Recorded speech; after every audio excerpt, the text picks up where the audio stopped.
Pension निधि नियामक एवं विकास प्राधिकरण विधेयक 2011 को चर्चा और पास कराने के उद्देश्य से लोकसभा में किया गया पेश। वित्त मंत्री पी चिदम्बरम ने सदन में रखा बिल।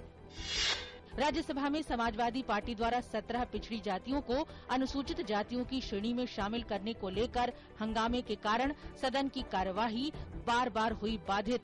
सदन में सपा नेताओं ने बैनर लेकर किया हंगामा। प्रधानमंत्री डॉक्टर मनमोहन सिंह रूस के सेंट पीटर्सबर्ग में हो रहे G20 शिखर सम्मेलन में हिस्सा लेने के लिए आज रवाना हुए। प्रधानमंत्री इस सम्मेलन में भारत एवं अन्य बड़ी विकासशील अर्थव्यवस्थाओं के समक्ष व्यवधान दूर करने के लिए समन्वित योजना बनाए जाने पर जोर देंगे।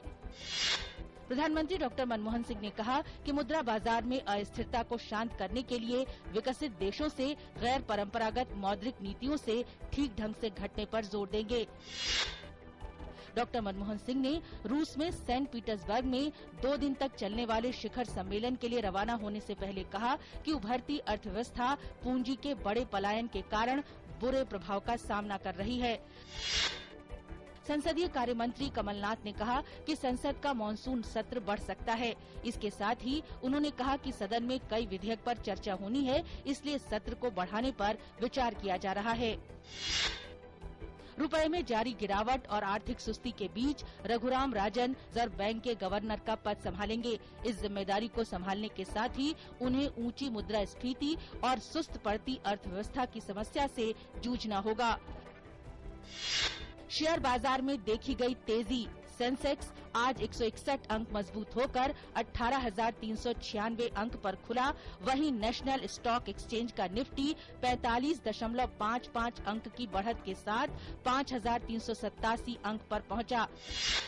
अंतर बैंक विदेशी मुद्रा विनिमय बाजार में आज के शुरुआती कारोबार के दौरान डॉलर की तुलना में रुपया 92 पैसे कमजोर होकर 68.55 प्रति डॉलर पर आ गया।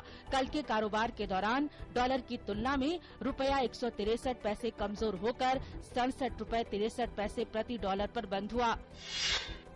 सीरिया पर सीमित हमले के लिए अमेरिकी राष्ट्रपति बराक ओबामा को संसद से मंजूरी मिलने की पूरी उम्मीद है। व्हाइट हाउस में अमेरिकी सांसदों से मुलाकात में ओबामा ने कहा कि वो केवल सीरिया की रासायनिक हथियार इस्तेमाल करने की क्षमताओं को खत्म करना चाहते हैं। सीरिया के खिलाफ किसी तरह का हमला बिना सुरक्षा परिषद की अनुमति से संभव नहीं है।